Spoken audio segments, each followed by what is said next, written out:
Welcome, everyone, to another episode of In This Very Ring.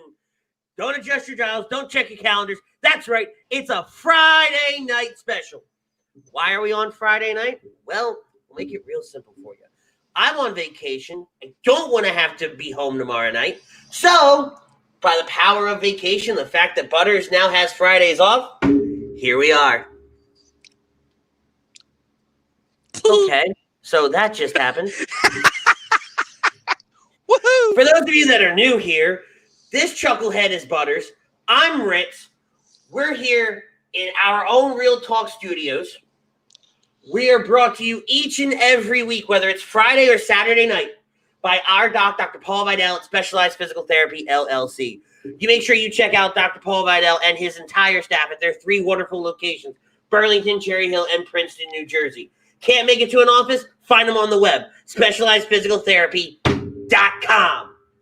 And then Michael Ambrose and Ambuck Services. The gutter and deck restoration experts of South Jersey, 856-879-5530. You need to give them a call. Tell them HUD sent you. They're going to hook you up. They're going to take care of you, just as they do with everybody that they find. Woo! You good there, bud? You good? I'm good. It's a good night. Vacation's a couple days in. I had karaoke last night. We got karaoke tonight. Butters, man, I know how I'm feeling. Before we get into our QB54 poll question, how are you feeling, my man? This is one of the rare opportunities that you've actually slept before we've done a show. I got about 4 or 5 hours of sleep. I'm good. I'm a little tired, but we're good. We're good. Long week. But damn it, it's Friday.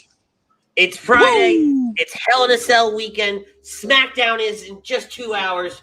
But let's get into our Not 1 and a half, not 1 and 45, 2 hours. Not 1 and 45? The hell are you doing? Don't know. All right, that sounds really weird for those of you listening on Apple Podcasts, Google Play, Spotify Speaker, and all your other podcast services. I promise you, that sounds really weird. Okay? Great segue. Thank you. Appreciate that.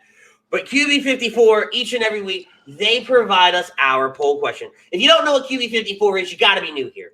They are the premier tailgating game and just on the market. You check them out at playqb54.com. Hell in a Cell is this weekend. So, because it's this weekend, it brings us to our poll question. WWE has killed the glamour that comes with the Hell in a Cell match. What do I mean by that? Ritz, my brother, what do you mean they've killed the glamour of a Hell in a Cell match? Well, Hell in a Cell is now a gimmick pay-per-view, right? We only have 4 matches on the card, and 3 of the damn ones are in a Hell in a Cell match. It's no different than Lethal Lockdown of TNA. Ain't that the damn truth? And we all know how well that goes. But let's talk about it for a minute.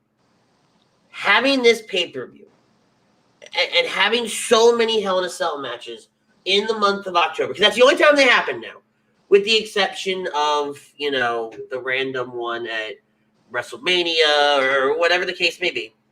Or whenever they need to really blow off a feud. But have they killed the glamour?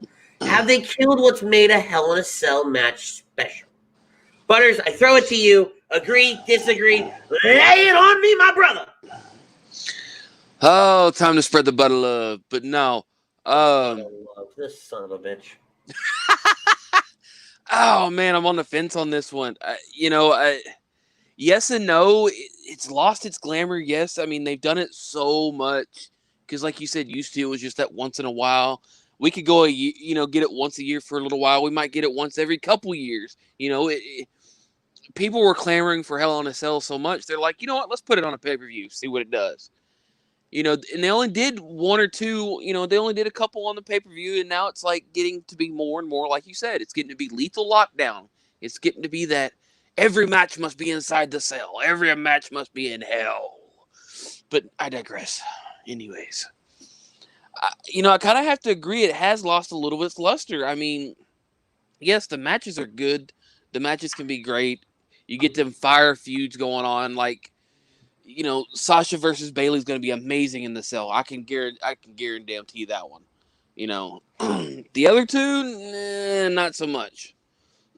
Maybe Orton McIntyre, but again, you need that really good feud to end off with that in that cell match, and I see Sasha Bailey being that one feud, and it just. But here's the thing: we know it's going to end up inside the cell. We know it's going to happen. WWE was promoting that Bailey would answer Sasha's questions tonight. Bailey would be on the show, sign the contract. The contract's been signed by Sasha. However, Bailey did not sign it last week. Now, it's being reported that segment has been pulled from advertising. Will Bailey show up tonight? Is Bailey too busy to show up on the Blue Brand? In an interview earlier this week, she said she was. Is she scared of Sasha? Is this what they're trying to build towards? Or are we just not going to have this feud at all at Hell in a Cell? I mean, it's their poster, for God's sake. I know. I'm well aware. But as far as the poll question goes, I got to agree with it. They've kind of killed the glamour in it. I mean, they've made it.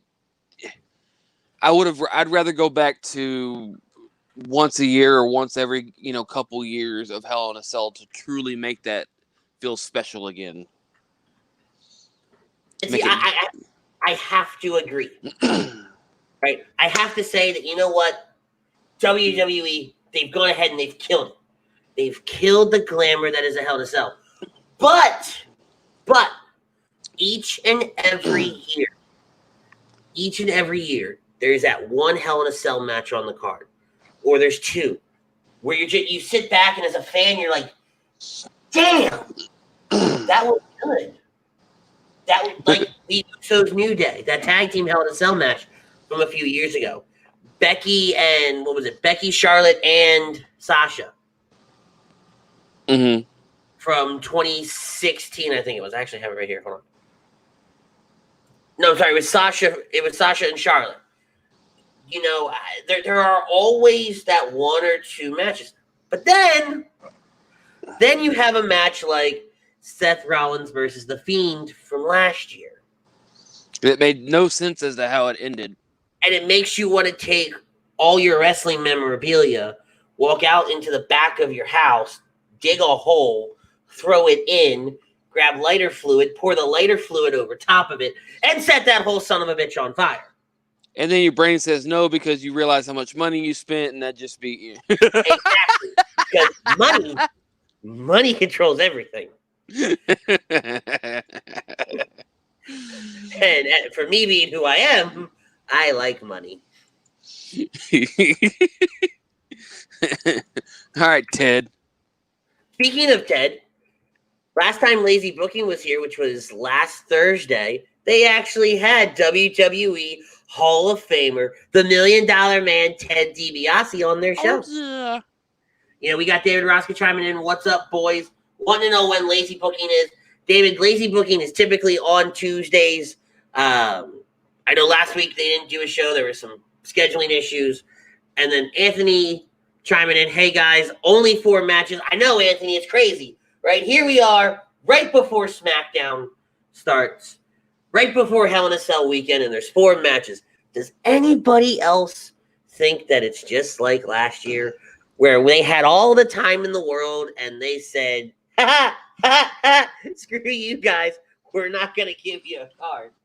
I feel like we're going to announce 1 or 2 more matches tonight, but I feel like it's just, you know what, screw that. It's just going to be 1 match, and then they'll announce everything on Sunday, an hour before the show, just like last year.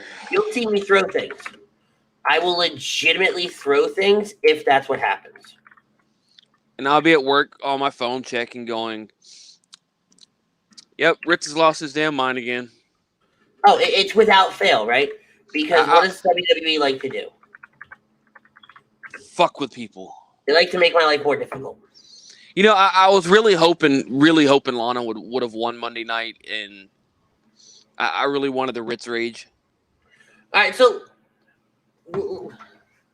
let's get into that for a minute. Instead of going through a table for a fifth fucking time. Steven Reichel saying, "Good evening, fellas. Agree to the poll. It's lost its buzz." So, guys, make sure you check out Steven tomorrow on the weekly roundup. I have no idea what they're talking about tomorrow. They're probably going to talk about the Eagles win, and they're going to preview next week's game. Anthony also knows what happened to WWE. It used to be 6 or 7 matches. I think he says he only watches AEW anymore. So, Anthony, let's be very clear. It's usually like 10 matches now, brah. But WWE has been slowly releasing things and wanting to wait and drive me up a wall with it. Right? Yes, it's all a personal attack on Ritz. Everything is. So personal. It 100% is. So personal. But, I mean, with the Hell in a Cell, right? And we're going to talk about Lana and Asuka in a minute. I don't want to jump the gun either, right? You're good. I have feelings on that. I have very strong feelings on that. I bet you do. I 100% do. But when it comes to Hell in a Cell, like I think back to Undertaker, Mankind, Undertaker, Shawn. Even the 6-man Hell in a Cell they did at Armageddon back in the day. I would love to see that come back, even if it is at Hell in a frickin' Cell. You have Foley and Triple H from, what was it, No Way Out? Cody, I think they need to bring the triple cage.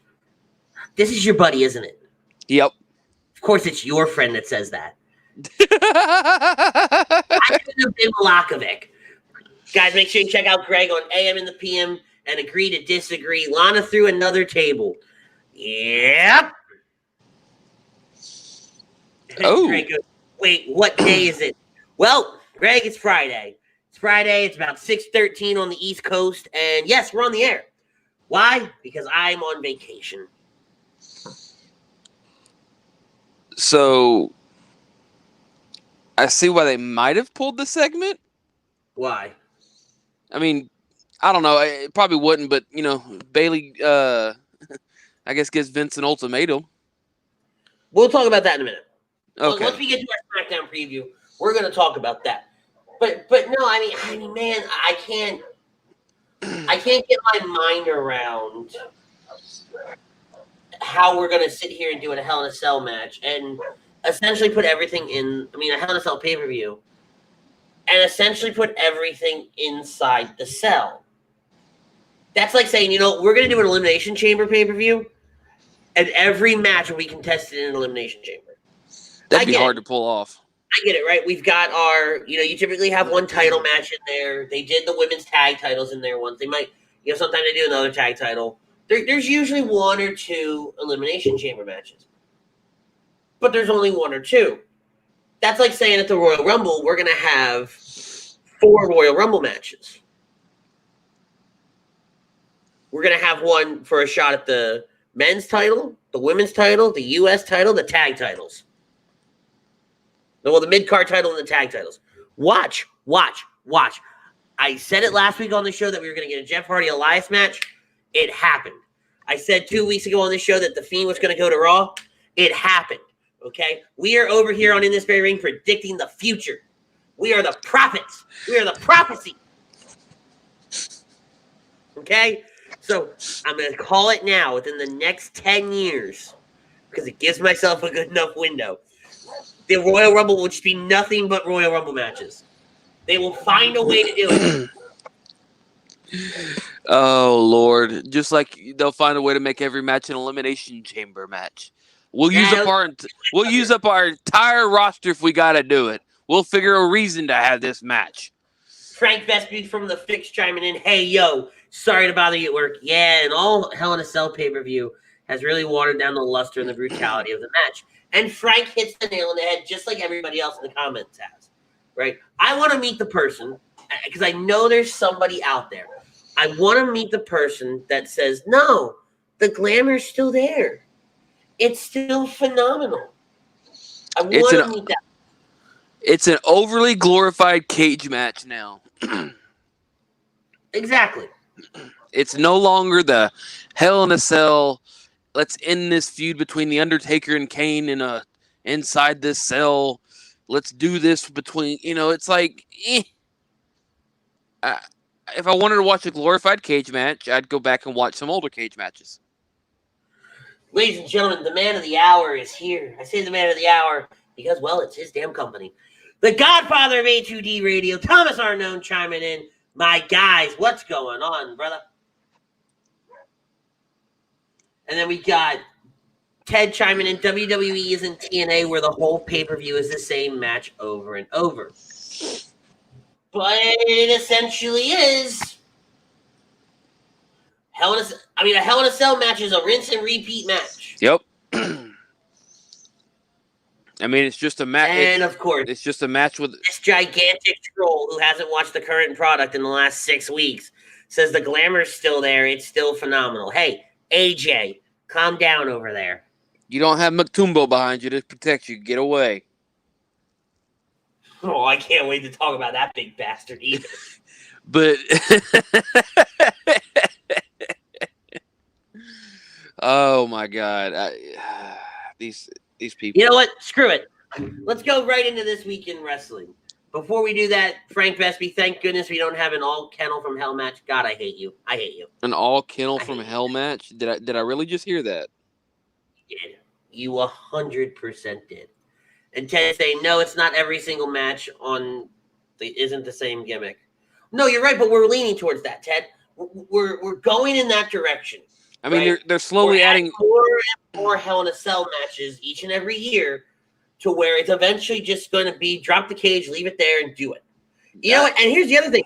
If there was ever a year to do all Hell in a Cell matches, this is the one, because you won't have anybody bitching that they're sitting in the 5th row on section 132 and they can't see.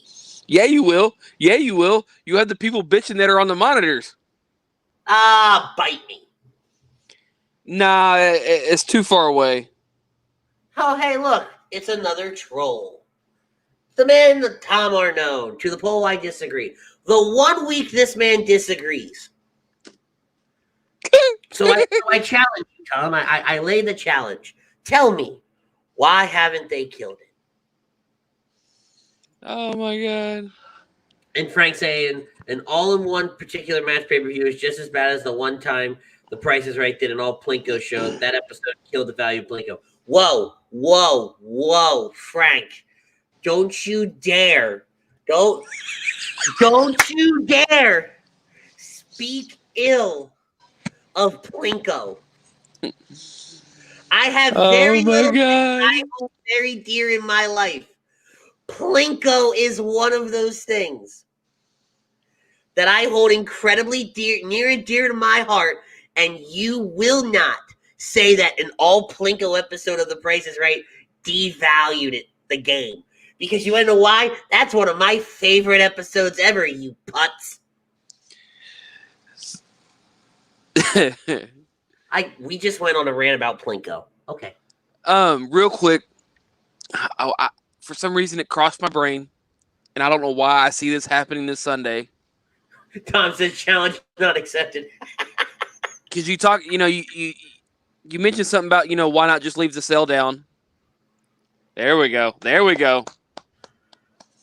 Why not just leave the cell down and have all the matches? What's to stop them from leaving the cell down for the, after one match? All of a sudden, R-Truth comes running out to hide, locked in the cell, and here comes somebody to take his freaking title away, out from underneath the ring with a referee. Are you trying to tell me that the 24/7 I-95 North 336 South title is going to be contested inside Hell in a Cell? They've done stupider. That's borderline timeout talk for you. Borderline, because I can see it happening. It's WWE. I mean, we've gotten ninjas and trash can monsters and dumpster fires and, everything else for the 24/7, title. So hey, it's not nice to talk about Greg like that.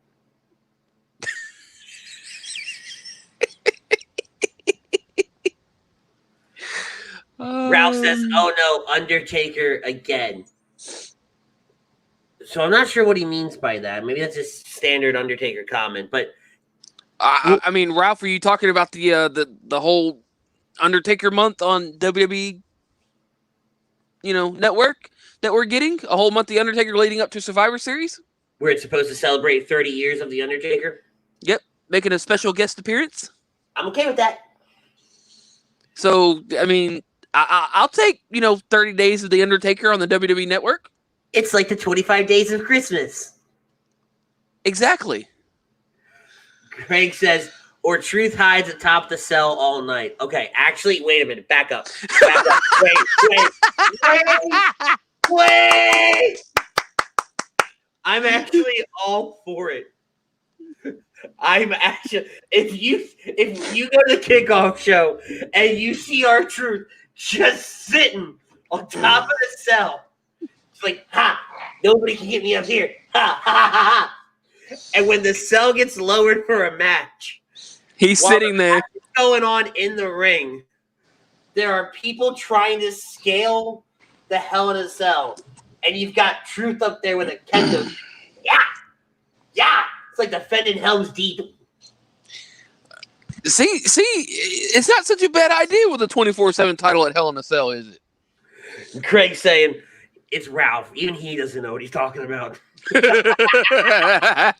And all he knows is the Undertaker and Nia Jax. Anthony going, I want to see Undertaker and Ric Flair in an AARP card on a pole match. Don't give WWE any ideas. Don't do it. Oh my God. All right, so let's talk about Raw. I mean, they've already thrown everything else on a pole match. I mean, phrasing. Oh yeah, I know my phrasing. So, let's talk about Raw. Your favorite segment? Lana through a table match? No, that comes later. I need to talk about the opening segment, about how it's Alexa Bliss in the ring, the Fiend, they show up, and then Retribution decides they're going to attack the Fiend and Alexa Bliss. But they never lay their hands on them because poof, they go away. Like shadows in the night. But this leads to Retribution versus the Hurt Business, which isn't a horrible match. The Fiend's music hits before they go to commercial and whatnot. And then you have the Hurt Business win. Yeah, I know. I kind of I saw that and I'm like, are we already burying the Retribution, or are we building up to something more? I feel like it's a semi-burial. Well, see, there's a couple comments I want to get to. So, guys, hold on just 1 second. I see 2 comments in there that I want to touch on in just a minute. But I was okay with the Hurt Business winning. Here's initially, right? I was like, okay, wait a minute. Okay, the Hurt Business kind of gets a leg up on Retribution. On Retribution. But then you had the Fiend attack. And I was kind of concerned as why are you having the Fiend even interlock with Retribution? The only logic would be they tried to attack him, so I guess it's getting Retribution on Retribution. Sure, okay. All right, Mr. Punny Man. Greg adds, little Jimmy tries to get down and Truth goes to save him, gets rolled up from behind. Ted, that would be genius to 24/7, 7-Eleven, Intercontinental. It goes on forever and ever. Have it happen during the Reigns Jimmy Uso match so they can take the steam out of that match. No. And Anthony goes, WWE needs to get better writers. I think Doug Peterson is a WWE writer. But that's the coach of the Eagles, and they're a football team in Philadelphia. With a semi-winning record? Hey, they won last night. Again, as I said, a semi-winning record. You really have a death wish sometimes in this company, don't you? I wasn't bad-mouthing them. Yet. Hey, I ain't going to bad-mouth them. You know, Texans are number 1, Eagles are number 2 in my book. So, I mean... Oh, God, we're all going to die. Hey, it's better. It's better than saying Dallas. I didn't say it. He said it. Please don't hurt me. Because Dallas sucks. Okay, good save. Jake Friel from... yeah. Guys, tune in later tonight to figure out Jake's life situation. Yeah. Jake, what's up, my boys? I'm going to agree to the poll on this one. Good call, Jake. Good call. Jake will be going live at 9 p.m. tonight. Yeah, right after us. Well, not right after us. It'll be a little bit later after us. So, I'm okay with the whole retribution and everything like that. But don't keep the Fiend with this retribution storyline, because now you got the Hurt Business, retribution, the Fiend. Too many moving parts going on. So say now it's just like, is retribution going to take on the whole damn company now, or Yeah. Ted wanted to know, are you guys going to make predictions on these matches, or is this just all over the place? A little bit of everything, but no, we're going to kind of recap. So I think there was an issue with us going live on Periscope. I don't think we were live right away over there on Periscope. So Ted, I think you're just joining us. We're live tonight so that, because I'm on vacation and I plan on going out of town tomorrow. Butters has some stuff going on tomorrow night. So we wanted to go live. We wanted to give our Hell in a Cell predictions. We started off the night talking about, did WWE take the glamour out of a Hell in a Cell match because of the pay-per-view? We're going to do a little This Week in Wrestling. We're going to cover Raw. We're going to cover NXT just a little bit. Kind of give our thoughts on what Smackdown will look like tonight. And then because there's only 4 matches, we're going to do our predictions for what we know to be a match. And then we're going to kind of try to figure out what are some other matches that could take place this weekend. What are some things that they could come up with? So, yes, Ted, we do plan on giving our predictions. With every in this very ring, it's kind of all over the place anyway. But, yes, we do plan on giving our predictions later on in the show. It's over here, up, down here, left, right, up, down, horizontal. Let's go. Right, that's fair, Butters. That's fair. Much better than Dallas. And that was classic Ritz. Yeah, it was. It really was. So then AJ Styles comes out to the ring with who I will refer to as, from now on, the Big Bastard. Because that dude is huge. I don't know if you saw. Did you see the picture floating around the internet after Monday night of the Big Bastard? But somebody had cropped out AJ and put an AJ Styles action figure next to him. Yes, I did see that floating around. I didn't realize it was an action figure, but yes, I did. I said, well, that about sums up that dude's size. He's no longer a ninja. But, I want to know what's the point of putting this guy with AJ, right? This is, for those of you that don't know, his name is Jordan. Oh, no, I'm not trying. Hell no. But he was an underground bodyguard. And he started getting, a little camera time here and there. He's had some dialogue that he was saying. And now they put him with, because Raw Underground is no more, now they put him with AJ Styles. And it's a unique role to put him in, right? We know AJ's gone back to being the heel as he has for the last several months. I mean, you put him in the enforcer role. And, it feels like it's always going to be that typical enforcer storyline where the enforcer is going to eventually turn. But what I liked about this, which was a little bit different in my opinion, was the fact that he didn't say anything. He didn't do anything. All this man did was just stare. And everybody kind of cowered in fear. That's all you need when you're that tall. You just need to stare. I mean, I fear that WWE is going to do what they do with every big man like him and turn him into a walking joke like the Great Khali. But you have a really good opportunity to not do that. Yeah, you're right, but this is WWE we're talking about. Fair point. But you still have a phenomenal opportunity to not screw this up. I see what you did there. And AJ can put this guy over without really having to say much.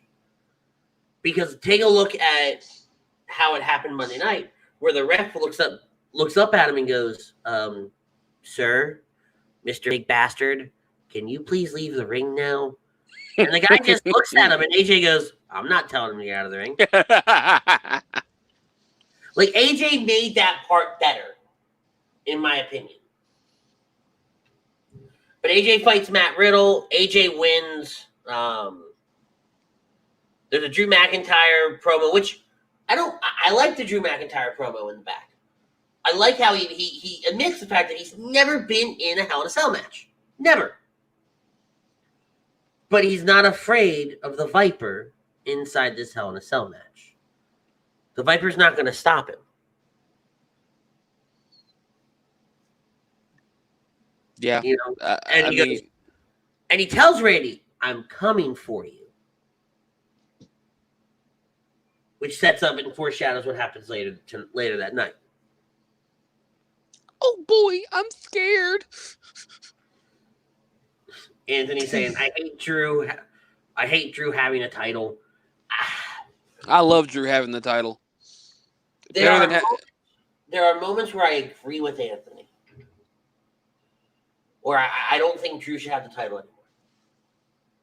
Then there are other moments like this past Monday night on Raw, where his segment was great in the beginning. His segment was great at the end. You know, this program he's doing with Randy, it may be a little drawn out, right? Because you had the ambulance match and that should have ended it and we moved on. Yes, should have freaking ended it right then and there, done and over with, because I thought that's the way they were playing it out, the way they were talking was.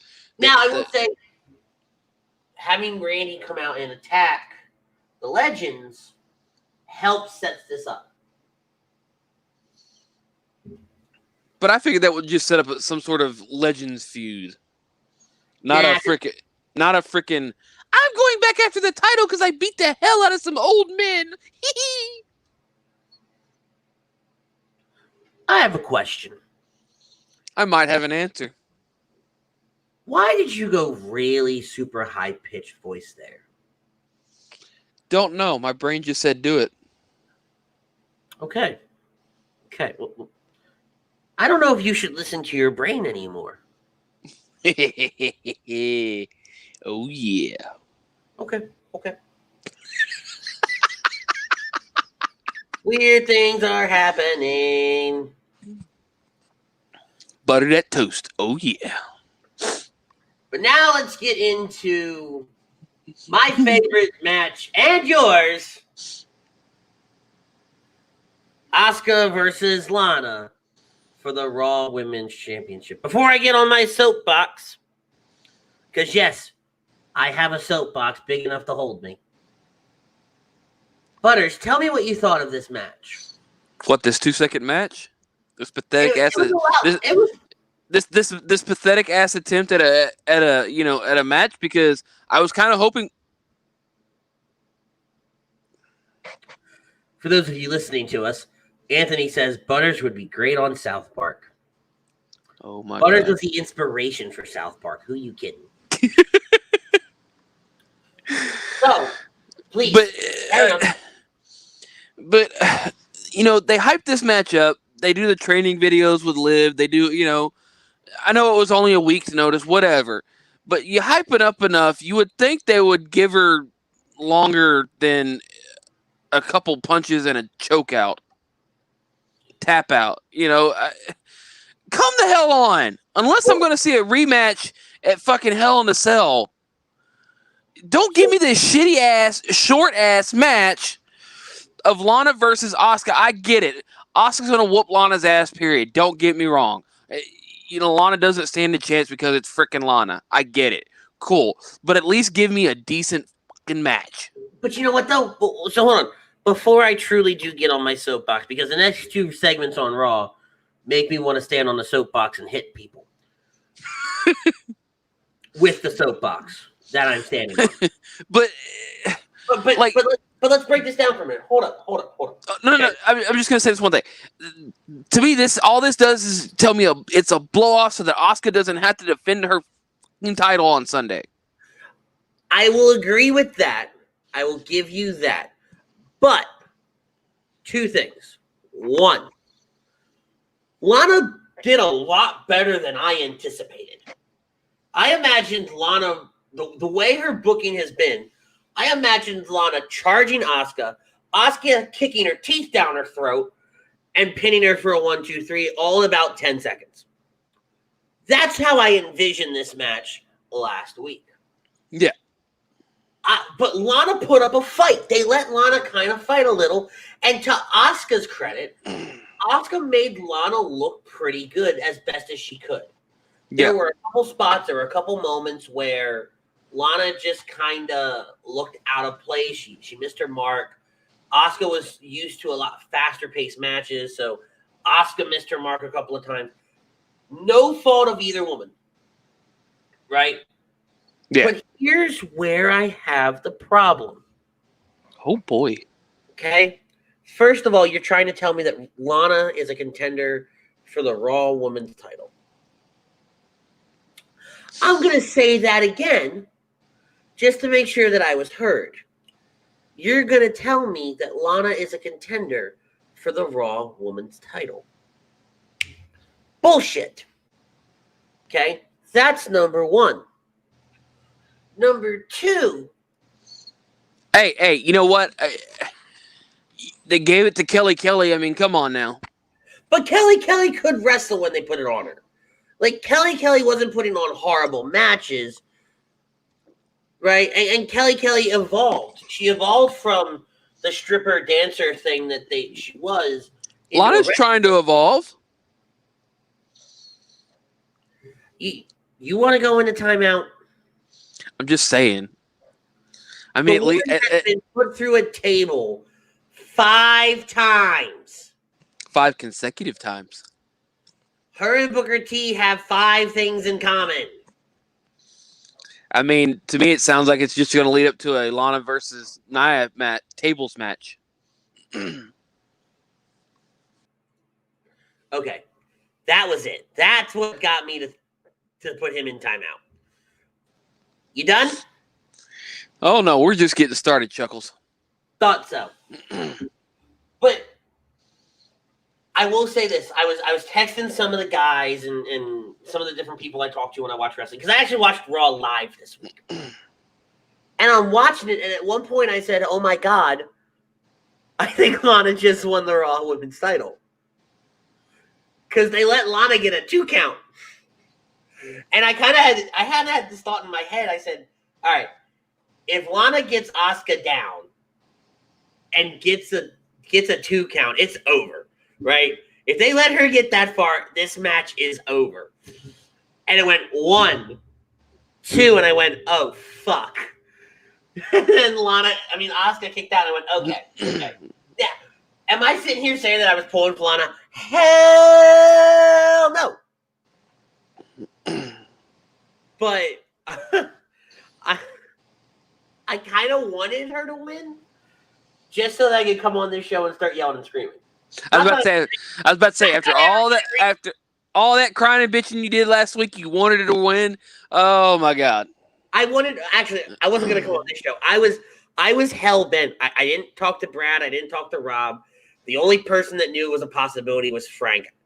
That had Lana won because they were still on the air when that match ended. Sport Towns was. I was jumping in. I was going on, and I was going to yell. And I was going to fight anybody that wanted to argue with me. So, Anthony's saying, did WWE have another girl but Lana to fight for the women's title? It's like Cena years ago keeping the title for 40 years. Malakovic, it's like Zach Morris, I'm saved by the bell timeout. And Anthony's saying it's like married timeout. Well, yeah. But so 1, 2, 3, match is over. The match, Asuka hasn't even gotten up yet. And Nia's music has hit. And here comes Nia. And they don't go after Asuka. They grab Lana. I want to know where the hell this is headed with Lana because, are we doing this just because, Miro signed with AEW? Are we doing this to set up something big for Lana? I mean, what the hell's the payoff here? But this is excessive.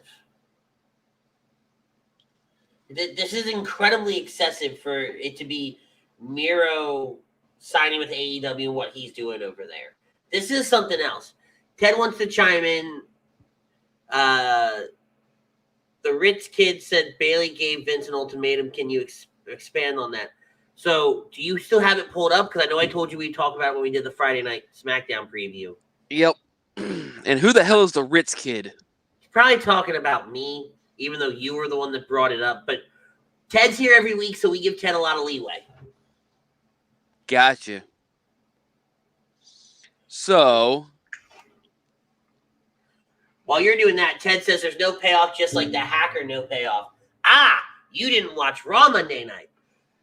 Mustafa actually says I was the SmackDown hacker, and that's the power that I have at my fingertips. And Fiend, you've messed with me and this, that, and the other thing. I can just hit a button and ruin your life, or however he worded it. So it took forever, but we have some hacker payoff. And I think they're going to work that into Retribution's angle. But go ahead. So, what I have here, a tweet saying, if Vince doubles my pay, I might sign that contract. Sasha doesn't have a great history inside the cell. Bailey is confident ahead of Hell in a Cell, but isn't promising anything until she sees that money in her account. Who did the tweet? WWE on BT Sport. Okay, so then it's all a work. It's all it is. It's a work. It's a video. Yeah, because BT Sport is how WWE is promoting themselves over in the UK. That's who's doing WWE NXT UK. Mm-hmm. BT Sport. So this is 100% a work style interview, and she's playing that heel role. So they got a quote here saying, everybody assumes I'll sign a contract. I don't know why. What else do I have to prove? I don't have to prove to you guys. I don't need to prove to Sasha anything. My accolades speak for themselves, but I did come up with a great idea. Double the pay. I might sign the contract. Yeah, piss off. Accolades speak for themselves. Woo! Yeah, everybody else has those accolades too. Asuka's, running up behind you along with Charlotte. And that there's another name, Charlotte. I could see with Charlotte being on Raw. I don't know why. It sounds really dumb when I say it out loud. I could see them putting Charlotte with Lana just to really swerve everybody. Yeah, I mean, you call them the Blonde Ambitions. I don't know. The what? The Blonde Ambitions. Moving on. So, Nia Jax and Shayna Baszler put Lana through the table. We go to commercial. Come back. Jax is on the mic. They put over their quote-unquote teamwork. And they own the women's tag titles. And Nia Jax puts out a challenge. And out come Mandy Rose and Dana Brooke. Great. Cool.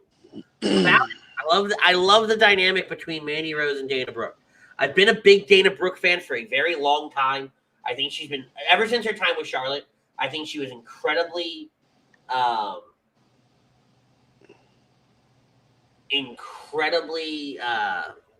underrated. I couldn't think of the word. I say we call this tag team Buff and Blonde.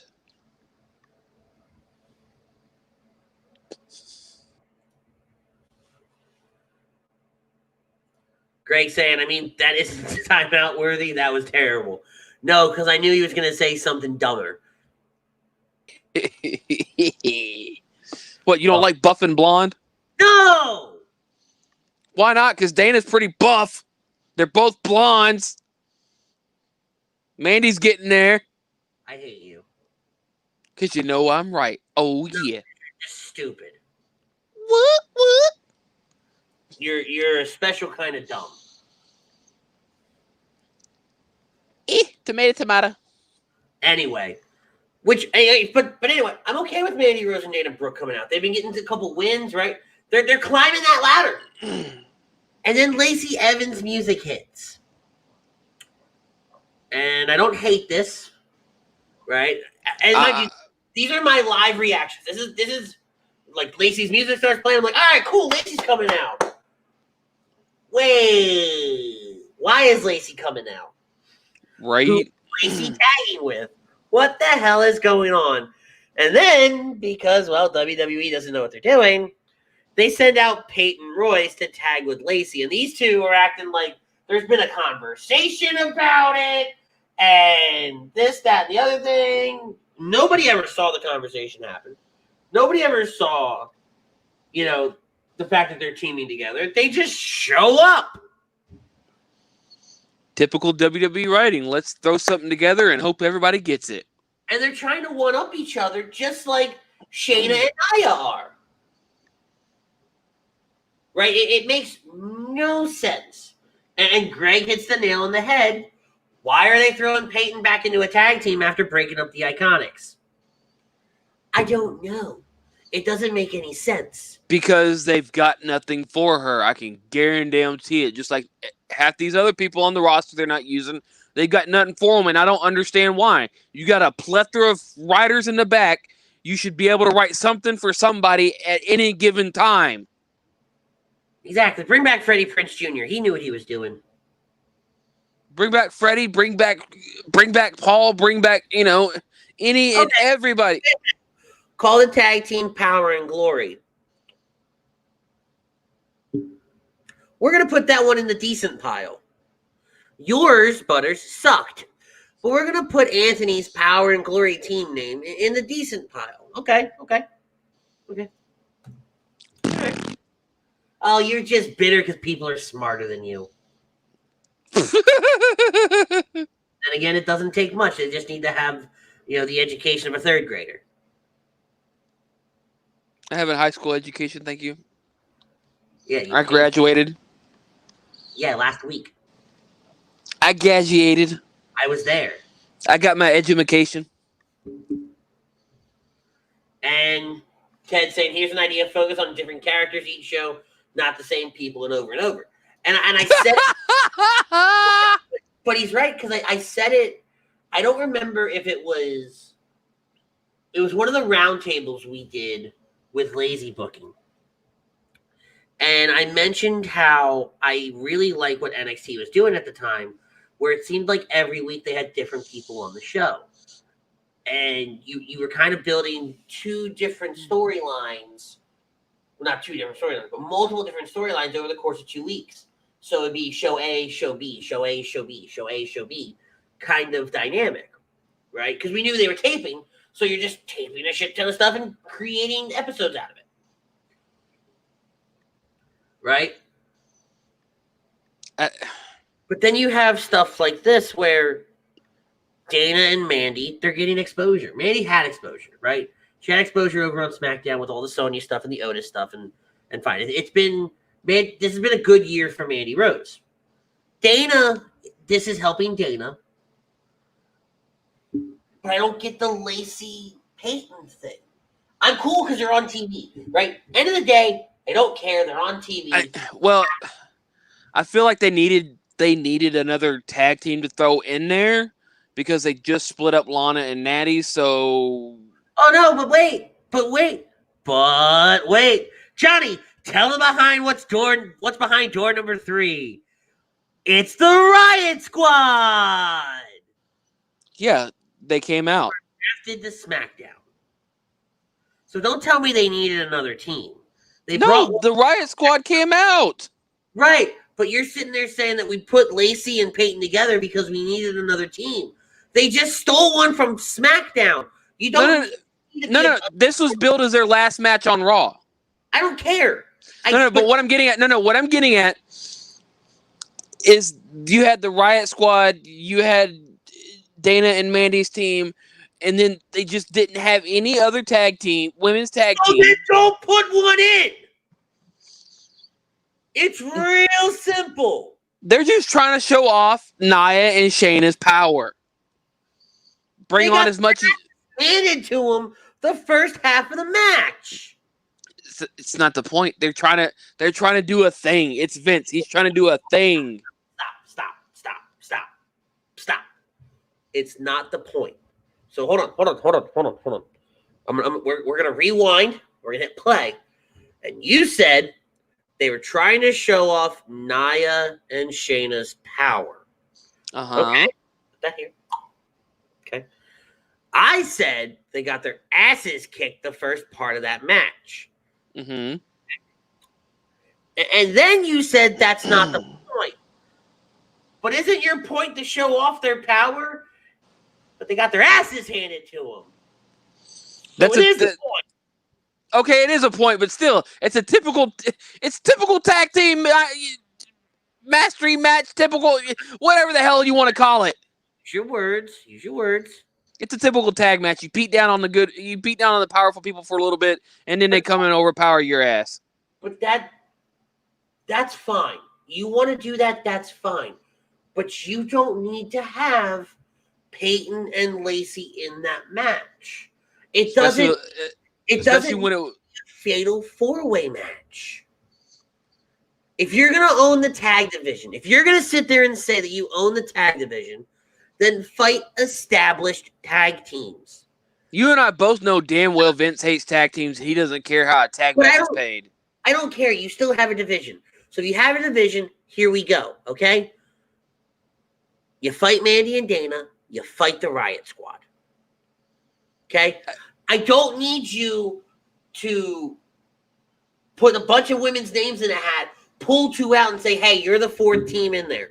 Not without a segment on the air, not without a conversation between the 2 of them, not without some kind of build up to the fact that these 2 are going to start tagging together. Give me a reason. Right? There is no reason. Everything that is done in any aspect of your life, okay?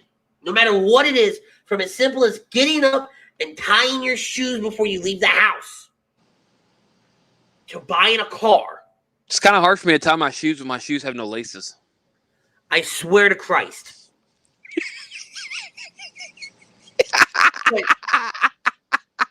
But from every aspect, there's a reason why you do something.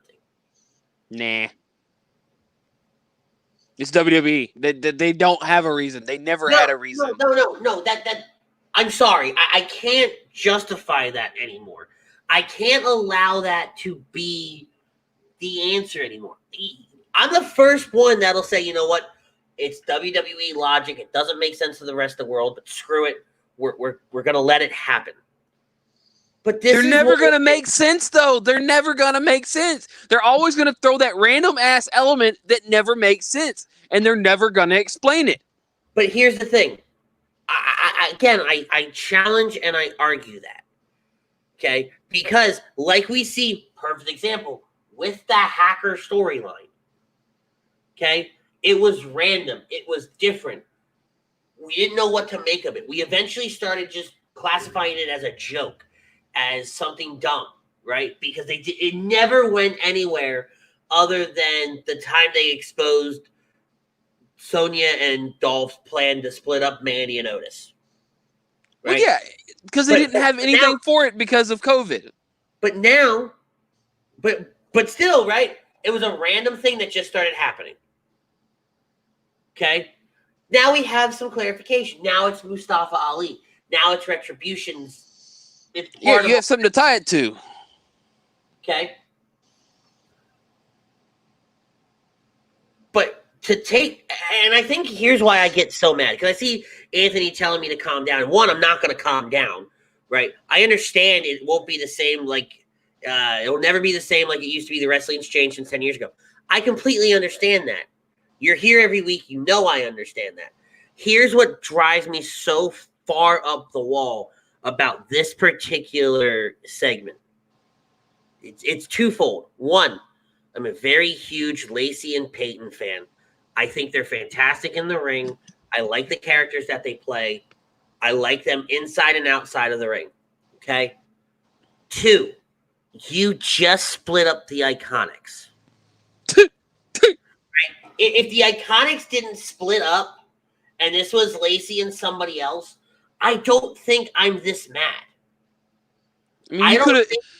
You just drafted Naomi. You could have fucking put Naomi with Lacey for shits and giggles. Exactly, right? At least there's some backstory of as why the two of them aren't really getting along, but they're getting along and everything like that. There's some continuity. Fucking exactly. But taking Lacey and Peyton after you just had Peyton split up from Billy, and then you draft Billy to SmackDown, that's where it just boggles my mind, and that's where I get so frustrated, is because of that fact. You just took her out tag team. You just broke up, and this is not trying to be a pun, but you just broke up an iconic tag team that has only been a tag team, that they're known for their tag team wrestling.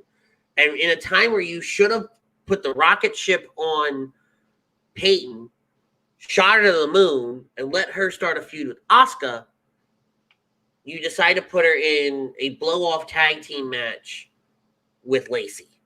I'm sorry, but it's one of those things. Like me, don't like me, I don't really care, right? Tell me to calm down. I'm going to tell you to shut up. I understand where the business is at. I understand where and how wrestling works and everything like that. But I struggle with the fact of, we're just going to chalk it up to WWE logic. Something like this doesn't get chalked up to WWE logic. No, something like this gets chalked up to Vince rewriting shit at the last minute. I can guarantee it. Well, that's why there's no matches announced for SmackDown tonight. They're still rewriting the show. You know, Anthony and Bayley split up and they were good, right? Because they started doing a feud against each other, right? Which didn't need to be for the fucking women's title, right? Sasha and Bayley, the split was fine there, but don't split up Billy and Peyton. Don't then not have them feud, but then put Peyton back into a tag team. That's where you lose me. They could have put freaking Nikki in there for all I care, because she's on Raw now. Yeah, Nikki is on Raw. That's right. I mean, and hell, you could have just put Natty there just for shits and giggles, just to say you needed somebody, one last blow-off match for Natty, since everybody else is getting that one last blow-off match because of the draft. I'm just throwing names out there. I'm just saying. Anybody but Peyton. Anybody but Peyton. That's where it all boils down to. It's anybody but Peyton or Billie Kay. Let's throw her name out there too, because some dunce is going to bring it up. Well, what about Billy? Anybody but either one of those. Neither one of them need to be put back in a tag team if you're going to split them up. So, sorry, that was my soapbox for those last two segments, because it frustrates the hell out of me as to why they do the things they do. And don't even get me started on the Tucker Otis thing from later on in the night. Don't even. I love that segment. Of course you did. Don't even get me started. That was why I loved El Grande Gordo. It sounds like something you buy at Taco Bell. It does, but it's El Grande Gordo. Yeah. Wow. Wow. It was the greatest segment of Raw all night long. Shut up. Shut your pie hole. Come on, you're just jelly because it wasn't you underneath that mask. It better not have been me underneath that mask. Ain't nobody want to see that. Oh, come on. You were just jelly because you weren't in the spandex and mask. No. You know what? That needs to be your Halloween costume. You need to go as El Gran Gordo. No. Anthony saying Otis looks like the guy from Happy Gilmore. It wasn't Happy Gilmore, it's Billy Madison, but I know where you're going.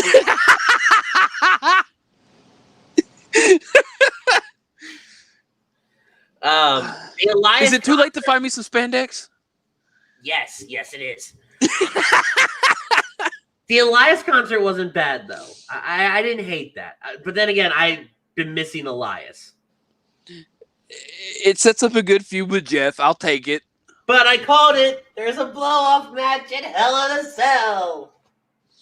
Hey, who says it has to be blow-off? You could just have a decent little running feud for a moment. But then again, it does go back to the whole Jeff Hardy getting run over bit. Which, all right, in hindsight, I'm okay with them calling back to that. Yeah, because you're trying to at least finish off that part of the storyline.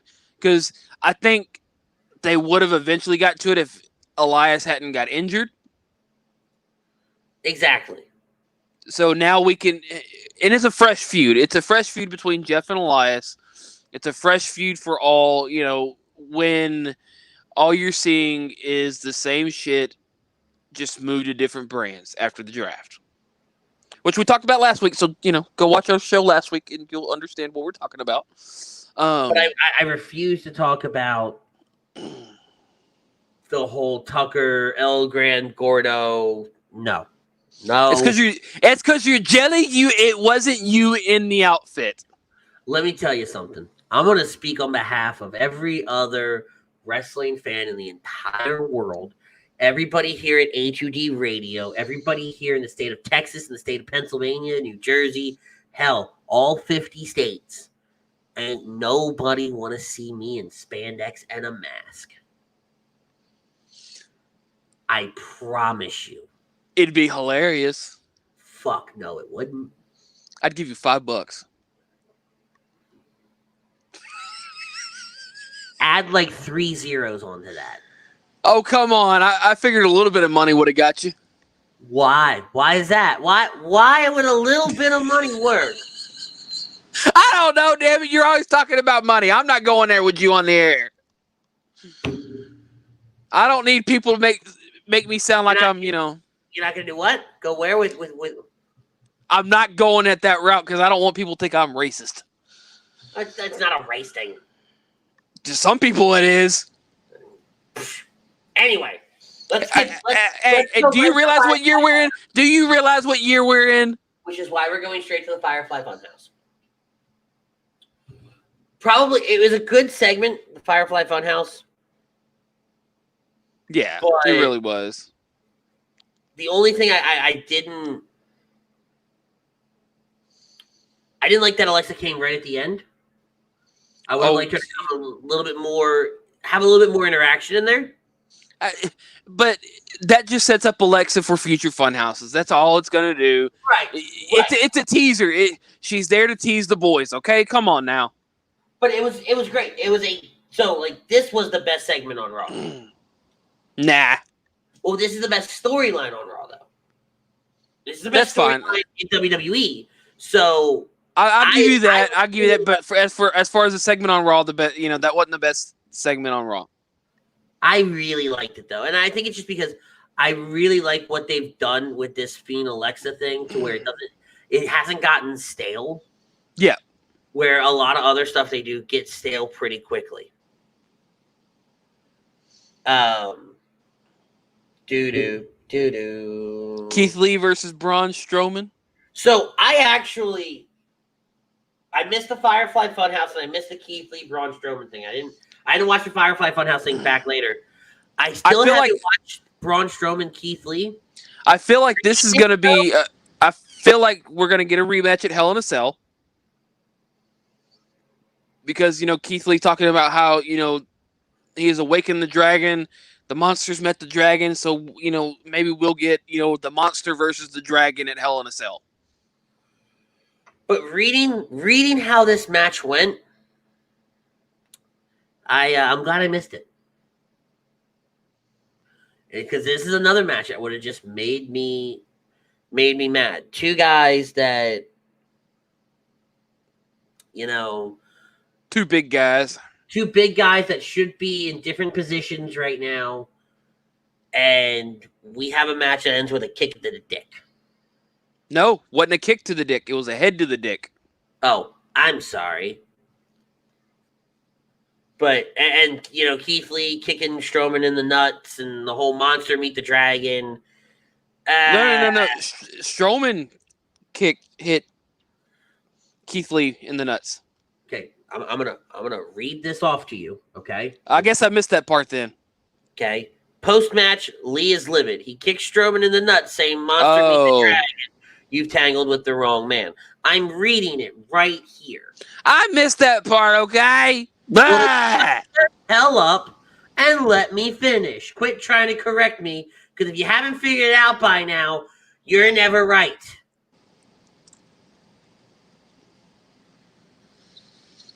Yeah, that just clicked, didn't it? I'm right sometimes. There's a 1% time I'm right. You know it. And see, I was right that time. Strowman did hit. So Strowman picks it up. He hits a low blow on Lee with his head, followed by a kick to the face for the win. Well, apparently the ref saw it and didn't even, do anything about it. See, and again, I missed the match, and I'm kind of glad I did miss the match, just because I like both of these guys. This is not a match I would have liked to see them in. Yeah. And then you get to the Randy Orton promo at the end of the show. I thought it was a great promo. I loved how he called back to the people he's fought inside the cell and points to certain spots on the ring, and, how he fought The Undertaker and all these other things. And then Drew comes down, and Randy's like, "It's locked. You can't get in." Drew pulls out the bolt cutters and cuts it and gets in the ring. Well, in the cell. And any other time, because I like brawls. I like when you get those big brawls on the go-home shows and the different things like that, like Survivor Series, Royal Rumble time frame. Like, I love that stuff. But this was smart. They fade to black as Drew pulls the gate closed. So they pulled a Sopranos. Got it. Right, well, but like you saw, they did a close-up on Randy, they did a close-up on Drew, the door closed, and they went off the air. This worked really well here. Whereas other times I'd be like, "No, let them fight. Show me the fight, damn it." This worked really well. I think they should do more of this sometimes. For certain stories, because we've talked about it before. Make me go watch Raw Talk. Have Tom Phillips be like, make sure you check out Raw Talk to figure out what happens, kind of thing, right? Yeah. Give me a reason to turn on Raw Talk, especially with the news that Talking Smack is going to be on FS1 instead of WWE Backstage, and Talking Smack will probably take place right after Smackdown. At least that's kind of the rumor. Well, this week, SmackDown is on FS1 because of the World Series. Yeah. So, FYI, boys and girls, if you're looking to watch SmackDown and you forgot, it's over on FS1. Don't forget. I really liked the end of Raw. I thought it was done really, really well. Yep, I will agree with that one. NXT, there's only really, other than, it was a good NXT episode, right? As a whole. I've seen bits and pieces in different orders. So here's really what I want to talk about, though. Pat McAfee with Birch and Lorcan. Just the fact of Pat McAfee returning kind of just churns my butter. And not in a good way. But I think he's the one that was taken out Undisputed Era. And if that's the case, I'm all for it. Yeah, I think that's there to set up, that return feud with, with UE, and because with what's his name out due to his injury, they had to go a different route. Right, but I know there's a network exclusive that talks about Pat, why he did it and everything like that, and I haven't watched it yet. Because I'll be honest with you, probably up until this morning, it was still up in the air if we were going to do this show or not. Because I didn't know if I was going to be home. Yeah. There's really not a lot to highlight for tonight for SmackDown. Unfortunately, they're still recreating the show. We know there's going to be the Roman Reigns is going to tell what the consequences are if Jay loses on Sunday. Yeah. And Otis's trial is being named Law and Otis. No, folks, I didn't make that up. It is truly being named Law and Otis. I can't wait. I kind of can't either, but at the same time, I kind of can. I kind of can. I mean, come on. It's Otis with a briefcase. I mean, who's to say they open the briefcase and the mask falls out of El Gordo? Oh, 100% it will. The mask and a ham. I mean, Mandy did give him a ham on Raw. Exactly. All right, let's get into... So, we really don't know what else is going to happen on SmackDown. Yeah. I mean, I know they took it away, but we might get to, Sasha Bailey because, they might just be changing it and up a little bit. I would expect more with Sami Zayn, maybe an Intercontinental match this weekend. I would hope so. We'll probably get Kevin Owens, Aleister Black as well. Probably another Seth Dominic, Seth Ray. Of course we will. 100% we will. That or Murphy versus Dominic. Yeah, very possible. Very, very possible. All right, so let's talk about Hell in a Cell. Universal predictions ballots. I'm gonna wait until SmackDown comes off the air. Okay. And I may even wait till first thing tomorrow morning. I want to wait and see if things get announced. What gets announced for Hell in a Cell. Because there's only 4 matches announced. Right? Elias, Jeff Hardy, Bayley, Sasha, Drew, Randy, Roman, and Jay. I want to see if some more matches get announced. And then we'll more than likely post the Universal predictions ballots in the morning. Guys, remember that you do get the opportunity to come on the show next week. Well, it would be 2 weeks because we're not going to do a Halloween show. Okay. You'll get to come on with us in 2 weeks.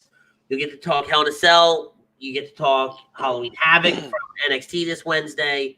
You'll get to just hang out with us for a couple hours and talk some pro wrestling.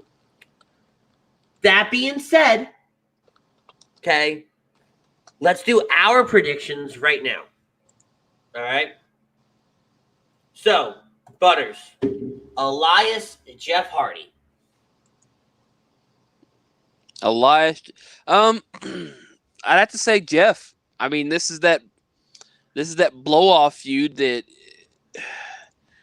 it ends with Jeff getting his revenge on Elias for running him over, because I think that's what they brought up on the segment on Raw. No, it was Elias getting run over. Was it? Yes. Oh, I misread that. Jeff said, I didn't run you over. Either way, I still see Jeff getting the win on this one. And I got to disagree. I think it's Elias's first match back from injury. I think Elias picks up the win here. And I think this is a pre-show match. No, I take the back. This is a main card match because they don't have anything for the pre-show. They'll make up something for the pre-show. They'll put the U.S. title on the pre-show. They'll put the freaking IC title on the pre-show. They'll do something to put it on the pre-show. You got to be kidding me. No, not really. Yeah, that's true. I mean, Sasha Bailey inside Hell in a Cell for the SmackDown Women's title. There's no way this match doesn't go on. It's Vince. He'd find a way. But if it does happen, I'm going Sasha all the way. As much as a Bailey fan as I am, this feud needs to just stop. Agreed. I think this is where Sasha takes the title. I think you kind of see Bailey go into a spiral here. Well, I see this. I see this as a way as Bailey getting her ass so beat that she takes time off. Well, yeah, she's going to take time off. They're going to play it off as Bailey's going into a spiral and different things like that. I think that would go good for her character. Kind of have her character come back a little more psychotic, you know, and want that vengeance on Sasha. I could see them playing that. I would like that a lot. Drew McIntyre versus Randy Orton in a Hell in a Cell match for the WWE Championship. Drew all the way. Drew beats that ass so bad that Randy Orton's not coming for the title for a long time. Man, it's tough because I said Randy should have won it SummerSlam. Mm-hmm. No, I'm sorry. Whatever. Clash. Randy should have won it Clash. Mm-hmm. And he didn't. It's hard for me to say that Randy should win here, but at the same time, they're still building it like Randy's going to take that title off of him. Right? Because we were so certain that Randy was going to win that ambulance match. We were so certain. And with some help, because let's call it what it is, Drew had help. Right? I don't know. Randy's got the experience in the match. Drew's never been in one. Randy knows how to get ready for it. Drew doesn't. Yeah. A lot of kayfabe factors here involved. I'm gonna go Drew, but I'm not surprised if Randy wins. I mean, do we see the legends come back again? No, I don't think you do.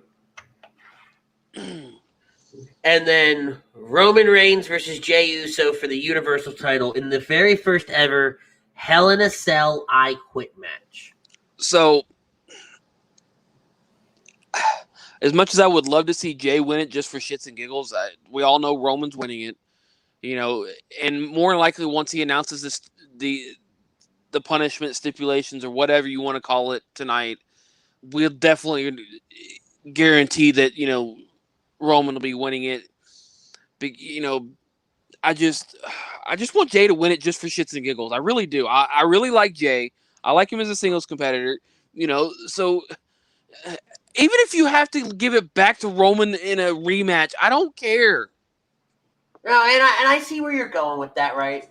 I wouldn't hate that either if Jey won the title. But I can't sit here and in good conscience and good faith say that Jay's going to win that match. You know, exactly. Do I think at some point down the line, could Jey be a world champion? Maybe. Maybe I do. You know, it's very hard to... It's very, very hard to separate established tag team wrestlers. Not for WWE, it ain't. For us, it is. For WWE, it ain't. Let me finish. Okay? It's very hard for them to separate tag team wrestlers and then establish them as single stars. At least in this day and age, right? You know, yeah. Booker T is one where that worked, right? Booker T separated from his brother and, you know, went on to be a 5-time WCW champion and multiple other accolades. And Shawn Michaels. But again, different time. Michaels wasn't at the peak of his popularity when they split up the Rockers. Neither was Harlem Heat. Harlem Heat was a great tag team, but in my opinion, that wasn't peak. Harlem Heat didn't peak at that point. So the Usos are in their peak. You know, do you split them up? And if you split them up, can he be a world title contender? I don't know. Well, and this is where, you know, having Jimmy out with an injury kind of showcases us how Jey would do as a singles competitor. Correct. And, you know, in my opinion, he's doing pretty good. Exactly. But, guys, that's Hell in a Cell. I don't really know what else we can see at this point. Hold on. What? Hold on. This is the part where you kind of tell me what you're trying to do before I end the show. I was gonna see the card for Halloween Havoc real quick. Oh, since we won't be on. Yeah. What's the? Okay, here we go. Updated 2 days ago. That's the one I want. So what's planned for next week so far? We've got Rhea Ripley versus Raquel Gonzalez. I like that. We've got Cameron Grimes versus Dexter Lumis in a Haunted House of Terror match. No idea, but it's billed as a Haunted House of Terror match. Meh. We have Io Shirai versus Candice LeRae for the women's title with the stipulation to be determined via the wheel. I'm okay with this. I do think Candice is going to win, though. And then Damien Priest versus Johnny Gargano for the North American Championship. Again, stipulation to be determined because spin the wheel, seal the deal. Yeah, whatever the hell they're calling that. And again, I see Johnny winning. I think this is where we get Johnny and Candice with some gold. Oh, yeah, big time. I mean,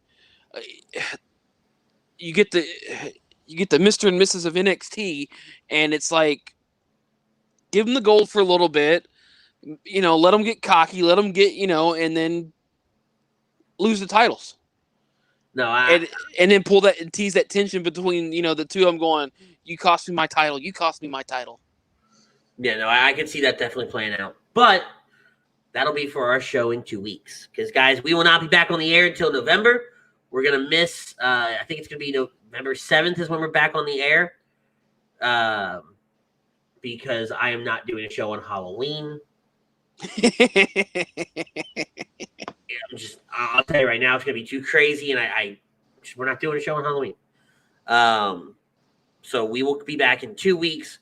Make sure you're checking out In This Very Ring on Facebook and ATD Radio on Facebook for the Universal Predictions ballots, probably within the next 12 hours or so, 12 to 16-ish hours. I'm gonna adjust and assess how WWE starts putting stuff out. Coming up in, trying to math here, so it's 7:30 on the East Coast. Coming up in an hour and a half, we got a very special show for you tonight. I'm not sure what's going to happen on it, but we're going to recap. The guys are going to get on here. They're going to recap the Eagles game from last night. Eagles winning over the Giants.